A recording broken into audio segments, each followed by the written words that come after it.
On the day Digital Foundry does a video cautioning people about believing in or reading too much into leaks for the two next-gen systems from PlayStation and Xbox, here comes more rumors of PlayStation 5 leaks that are literally quite insane. And a whole bunch of you had sent this to me, wanted to make a video talking about if I thought this had any potential to be real, so here we are, gonna discuss it. What's going on, guys? Thor 19, the man with the million, back again with another video. And you know the drill. If you like this video by the end, make sure to hit that like button and subscribe if you like this sort of content. So, more PlayStation 5 info's leaked. It seems like every single day there's new stories about the CPU and the GPU and all this stuff and when it's coming out and the price is coming out. Too many leaks to handle. Hopefully real soon. We got GDC coming up. We'll actually get real information, not this like, oh, my buddy heard it from someone's uncle in Sony Japan, right? But this does come to us from overseas as it's translated from Japanese, so the English isn't so good, but I'm going to do my best to get through the information, and you'll see what I'm talking about when I say it's insane. So first off, the PS5 official information from Sony will be coming soon. They're going to be holding some sort of Apple-type event. And he goes on to say the official announcement will be in PSX in the first quarter of 2020, and Sony will be a little quiet this year. Now, the whole Apple-style event, I do kind of believe that, because as we know, Sony is not going to be at E3, but more than likely they're going to have some event after E3 of their own where they talk about games releasing in the back half of the year, and I wouldn't be surprised if that actually does happen. Now, moving on, he confirms that the PlayStation 5 will 99% release in November of 2020. And look, there's only two time frames this system is going to launch. It's either going to be November of 2020 or March of 2020. Anything else in between isn't going to work. So anybody guessing November or March, I mean, you could easily make that up and say, I know, it's November, and you'd be 100% right. So it's either November or March. He says November. But here we get into the really good stuff. The backwards compatibility. Physics Game and PlayStation Store. PS Plus and PS Plus Premium with premium beta early access, private server creation, and 4K free remasters. I don't know what Physics Game means. It must be a free game that you get. Premium beta early access, and that's always kind of been a rumor, one of those things where you sign up to Xbox Live or you sign up to PlayStation Plus and you get early access to beta, but those things never really pan out. Now, 4K free remasters is interesting, especially when it regards to backwards compatibility, because Xbox has been doing this with the Xbox One X for some time. It's not every title in the backwards compatibility program. I think they have 30 of them. But I could see a situation where the games from PlayStation 4 to PlayStation 5, if they're truly, like, actually backwards compatible, they get automatically upgraded because of the power of the PlayStation 5. So that is something I could see happening. But then again, of course, I could see backwards compatibility only happening through PS Now. Now, we get into the specs part, which everybody loves. It says it's a custom CPU Ryzen 8-core at 3.0 to 3.2 gigahertz, GPU Navi architecture, 10 teraflops, which is 2 teraflops more than the other leak we discussed the other day. And Sony, in conjunction with AMD for Navi, will have more ray tracing, but that's not the focus. The operating system will feature 16 gigabytes of GDDR6 and 4 gigabytes of DDR4, a new MEM controller for OS RAM, and they already have 32 gigabyte developmental kits out there. So the dev kits, this guy's saying they're 32 gigs, and usually it's right around half.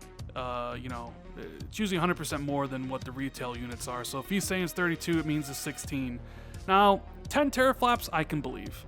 I really kind of was looking at the other leak where they said it was 8 teraflops. I thought that was a little bit low.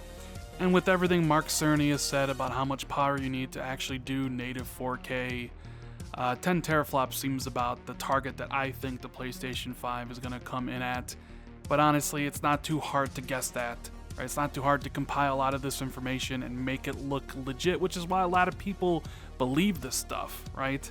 And here we get some really insane stuff. He goes on to say that the system's going to have 8K upscaling. 8K!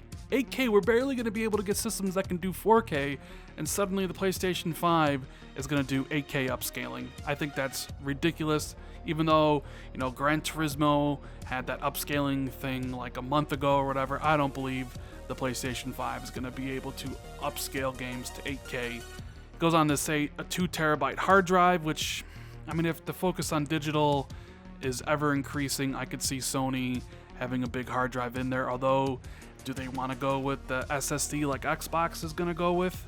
That would increase costs.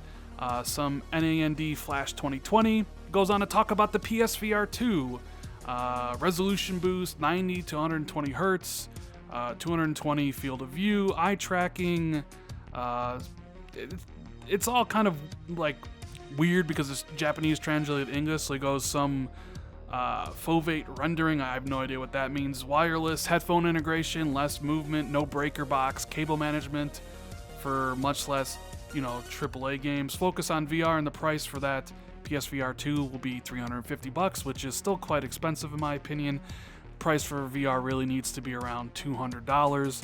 But hey, less cables, no breaker box, less movement. That's all great.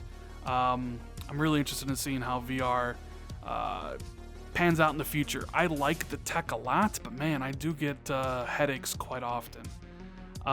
He says the DualShock 5, it's inside the camera for VR, features USB-C. The price is $400, but they're going to be taking a loss of $40 to $60 per console. That's the price I expect Sony to come in at. $400. It served them well this gen. The PlayStation 4 is going to sell 115 million consoles when it's all said and done. It'll be their second best-selling system ever. So I can't imagine Sony being like, you know what, we're going in with the PlayStation 5 at 500. It doesn't really make a lot of sense to me. I think they'll come in at 400. But he keeps on going and talks about games. He goes, Gran Turismo Sport has better graphical fidelity, ray tracing, complete VR support. There's a PUBG remaster in 4K, free to play using PlayStation Plus only with PlayStation 5. Like, what? PUBG remaster in 4K? Why would you need to remaster PUBG? It already runs in native 4K on the Xbox, and why would it be free to play all of a sudden, right? And who really cares about Gran Turismo Sport? It's a PS4 game, unless they're going to be using that as a next-gen game. He goes on to say Last of Us Part 2, Ghost of Tsushima are both PS4 and PS5 games, and he says first 6 months are 2 AAA games and 2 PSVR games. He must be talking about PlayStation Plus there. If they can offer 2 AAA games a month for PlayStation Plus, people will be incredibly happy with that, but that never really pans out. They don't really offer AAA games all the time. And then he goes into other games. He says Battlefield Bad Company 3 will be coming 2020. It's established in Vietnam. It's been developed for 2 years. This is their Harry Potter game. He says Cyberpunk, GTA 6, set in Miami and New York, but he hasn't heard anything related to the PlayStation. It's a PS5 game supposedly coming in 2021.